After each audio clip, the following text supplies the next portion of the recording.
Hello everyone, welcome to Varahi cooking and DIY. ఈరోజు recipe వచ్చేసి మిల్లెట్స్తో జావా ఎలా చేసుకోవాలో చూద్దామండి. దానికి ముందుగా నేను కొర్రలు మాత్రం 1 కేజీ తీసుకున్నాను. మిగతా సామలు, ఊదలు, అంటు కొర్రలు అన్నీ పావు కిలో తీసుకుని కడిగి ఒక బట్ట మీద ఫ్యాన్ కింద ఒక రోజంతా ఆరబెట్టుకోండి. నెక్స్ట్ డే మార్నింగ్ ఇలా మూకుట్లో వేసి సన్న మంట మీద ఫ్రై చేసుకోవాలన్నమాట, కొంచెం వేడయ్యేటట్టు.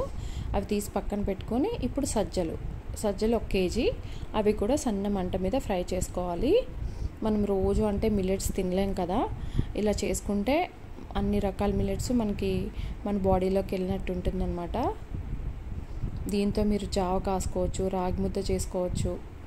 నెక్స్ట్ వచ్చేసి జొన్నలు పావు కిలో, ఇవి కూడా అంతే చిన్న మంట మీద ఫ్రై చేసుకోవాలి. నెక్స్ట్ వచ్చేసి సగ్గుబియ్యం అండి, లావు సగ్గుబియ్యం ఒక 150 గ్రామ్స్.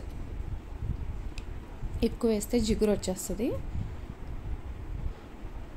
నెక్స్ట్ రాగులు 1 కేజీ రాగులు, ఇవి కూడా అంతే నేను కడిగి బట్ట మీద ఫ్యాన్ కింద ఆరబెట్టాను ఒక రోజంతా. ఎండ వచ్చే వాళ్ళైతే ఎండలోనే ఆరబెట్టుకోవచ్చు అనమాట. నెక్స్ట్ బార్లీ అండి, 200 గ్రామ్స్ బార్లీ, ఇవి కూడా అంతే చక్కగా వేయించుకోవాలి, మంచి వాసన వచ్చేటట్టు. ఇప్పుడు నవారా రైస్ అంటారు కదా, అంటే రెడ్ రైస్ అనమాట, అవి ఒక పావు కిలో. మేము ఆర్గానిక్ ఎక్కడైనా దొరికితే ఆర్గానిక్ తీసుకోండి, లేదా నార్మల్ రెడ్ రైస్ ఎక్కడ దొరికినా తీసుకోవచ్చు. నేనైతే వారధి ఫామ్ నుంచి తెప్పించుకున్నాను. నెక్స్ట్ వచ్చేసి బ్లాక్ రైస్ అండి, మణిపూరి బ్లాక్ రైస్ తీసుకున్నాను నేను, ఇవి కూడా పావు కిలో. అన్నీ చక్కగా ఇలా సిమ్లో తిప్పుతూ ఫ్రై చేసుకోవాలి, కొంచెం వేడైతే చాలు. ఇప్పుడు అన్నీ ఒక పెద్ద ప్లేట్లోకి ట్రాన్స్ఫర్ చేసుకుని అన్నీ చక్కగా బాగా చేత్తో కలిసేటట్టు కలుపుకోవాలి. అంతా కంప్లీట్గా చల్లారిపోయిన తర్వాత మనం మిల్లు పట్టించుకోవాలి అన్నమాట.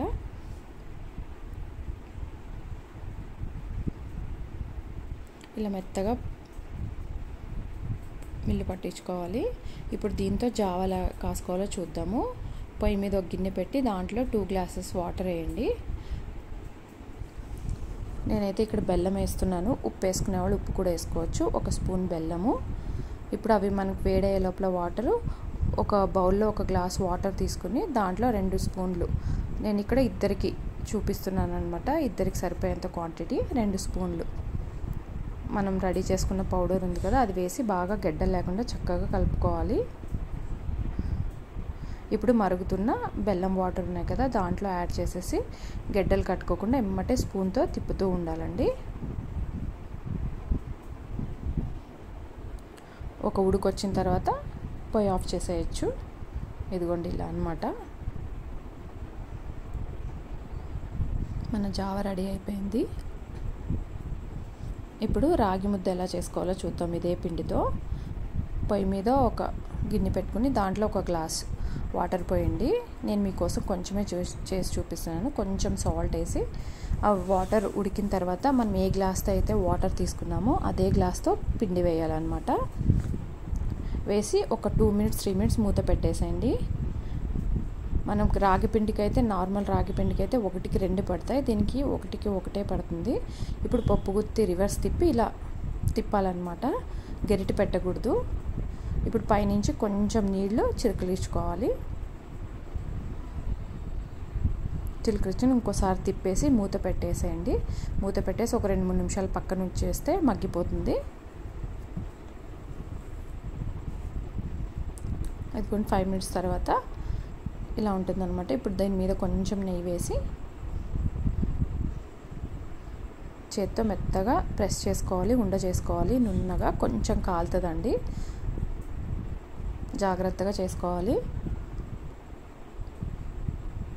ముద్ద కూడా చాలా బాగుంటుంది, సాఫ్ట్గా.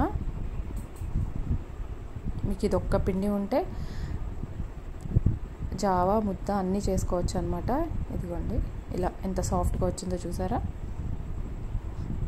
అంతేనండి. ఈ వీడియో నచ్చితే కనుక లైక్ చేయండి, షేర్ చేయండి, కామెంట్ చేయడం అస్సలు మర్చిపోవద్దు. ముద్దలోకి వేడివేడి ములక్కాయ సొరకాయ పులుసు, నెయ్యి, సూపర్ కాంబినేషను. తప్పకుండా ట్రై చేయండి.